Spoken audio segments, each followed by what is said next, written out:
Imagine receiving a signal from an alien civilization. Wouldn't you be excited? Can you imagine it? The headlines, first contact, we are not alone, little green man, oh my god. You'd want to know what are they like, how do they live, what do they do, how do they see the world, what do they believe in, what are their hopes and dreams. Who won their local X Factor? Oh, okay, maybe not that.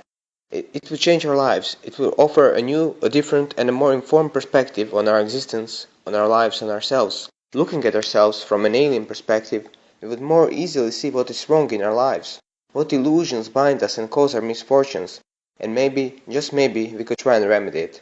Well, okay, so far we haven't really received any signal, or did we? What if I told you that there is an alien civilization we know very little about, that is separated from us by thousands of years, but they once were here on Earth, and their genetic legacy is still part of us? Ancient aliens? Lizard people? No.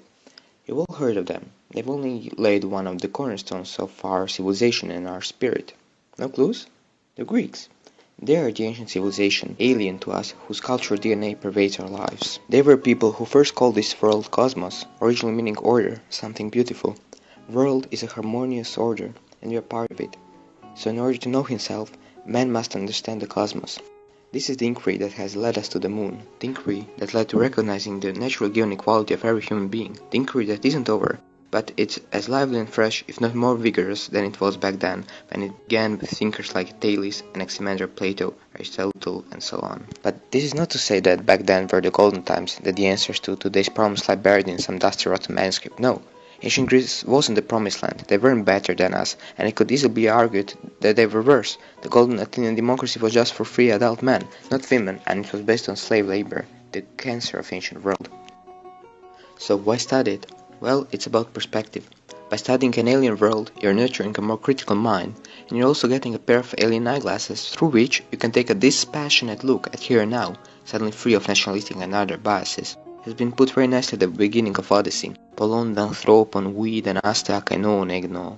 He saw the cities and knew the mind of many men.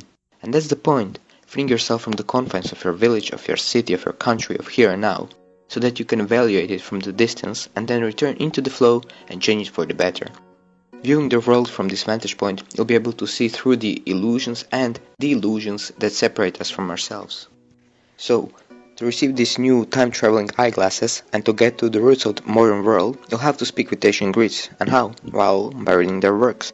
Yeah, you could read translations in your mother tongue, but it's never the same. For language is not just a set of words that we label things around us with. No, it's a way of thinking, it's a mirror of the culture that speaks it. You really do see things differently when thinking in a different language. Different languages, different eyeglasses, different worlds. So, learn Greek to more fully understand the world, to be able to travel through 3,000 years and see the cities and get to know the minds of men, receiving a new pair of dispassionate and critical eyeglasses as a travel gift, thus enriching the temple of your soul and in this way the whole cosmos. Stay healthy and strong, as Greeks said, and keep in mind another pearl of Greek thought, this time from Antigone. Ούτω συνέχτην αλλά συν φιλέν εφün. Not to separate in hatred was I born, but to join in love. Έρωστε.